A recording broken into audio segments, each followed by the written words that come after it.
So hi everyone. So Katie here again. So yeah, as the title suggests, I received a transphobic poison pen letter through the post the other day, actually on Monday. So yeah, not wine.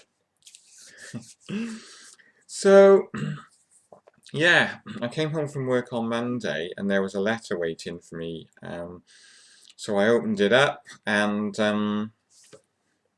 it read this.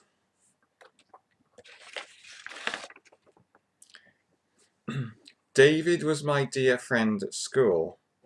So you can see right from the start, the person is dead naming me. Um, he was kind, considerate, and gentle. Your life is up to you. I have no prejudice. But even with my tolerance, I want nothing to do with this person, quote unquote, called Katie. Even if you were a genuine female. Yeah, that's a dig, isn't it?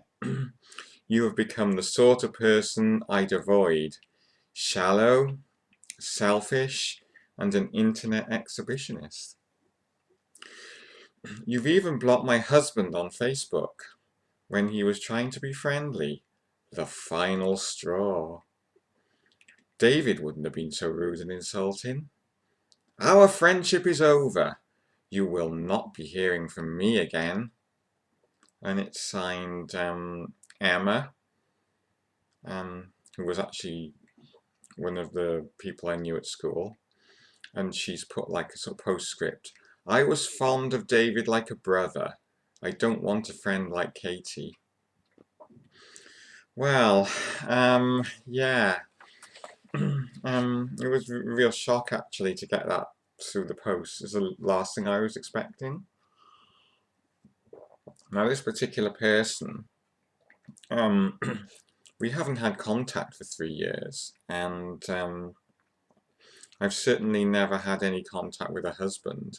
I think about 10 years ago I might have met him once when I bumped into them in town, but I've certainly had no Facebook messages from anybody even resembling her husband's description or name or anything, and I've certainly not blocked anyone within the last 5 months, I think. And then when I was blocking people, the only people I blocked are either other women or sort of people that I knew from various groups. So yeah, I mean, I can't understand why she wrote it really, because I mean we haven't had contact for 3 years, and it wasn't me who broke off contact. It was actually her. But I mean, we only ever used to send each other birthday cards and Christmas cards anyway, and occasionally we would bump into each other in the street, or um, Emma actually came to my mum's funeral. But yeah, I, I mean, and then as I say, I mean, the last thing I know is I sent her a Christmas card about 3 years ago, and she never responded. And then I sent her a email to wish her good luck because she was going into hospital for an operation. So and I never heard from her, and so I haven't heard from her for about 3 years, and I didn't really think anything of it. I mean, and then all of a sudden, bam, out of the blue, I get this letter. And I mean, I've never had a poison pen letter before. So it came as quite a shock to me. And I started wondering whether any of it was true, like about me being shallow and selfish and an internet exhibitionist. Um, that, I mean, internet exhibitionist, it just sounds like a really quaint term, really. I mean, it sounds like what you would have called YouTubers maybe had we all had the internet being invented during Victorian times, but sounds like something that sounds like a type of sort of skill that would be promoted on a old circus poster, doesn't it? Roll up and see the internet exhibitionist. So yeah, so I mean, I'm baffled. You know, I really am baffled.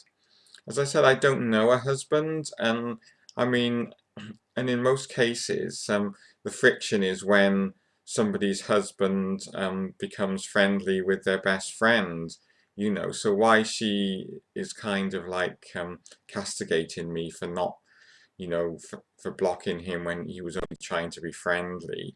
That's kind of like, it's kind of ironic that that's a complaint, really, because I mean, not that I did block him and not that I even know who he is, but I mean, most women, you know, would think, oh yeah, if their husband was like sort of unilaterally approaching one of their old school friends online and sort of trying to make contact with them, a lot of women would be very suspicious, you know.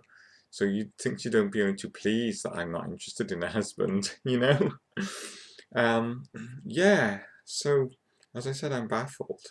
I mean, she seems to be mourning the fact that I'm not the person that she knew at school. I'm not David anymore, and she dead names me throughout. And she addressed the letter to David, and I, you know, not that I thought anything of it at first, because I thought it was just from somebody who hadn't realised that I changed my name a couple of years ago to Katie. Um, so yeah, the dead naming I think is deliberate, and also the sly dig at if you were a genuine female is just, you know, I think that's quite calculated. Um, so yeah, I mean, I don't know. I mean, maybe she's kind of picked up on all the stuff that's been going on the news lately, you know, and kind of been influenced by that. But yeah, there's so much rage in that letter, you know. I really don't know why she's so mad at me. And I mean, perhaps could somebody tell me, is this a common thing for women to do to each other? I mean, because I mean, I'd be very interested to hear to see people's reactions in the comments below. I mean, have you had a poison pen letter? Have you ever had this similar kind of hate mail? I mean, I'm not going to the police, even though technically what she's done is a hate crime because she's literally sort of called me, said I wasn't a genuine female, and she's dead named me in the full knowledge that I'm transgender. And she's obviously been looking at my Facebook posts as well, and why she's been monitoring them, I don't know.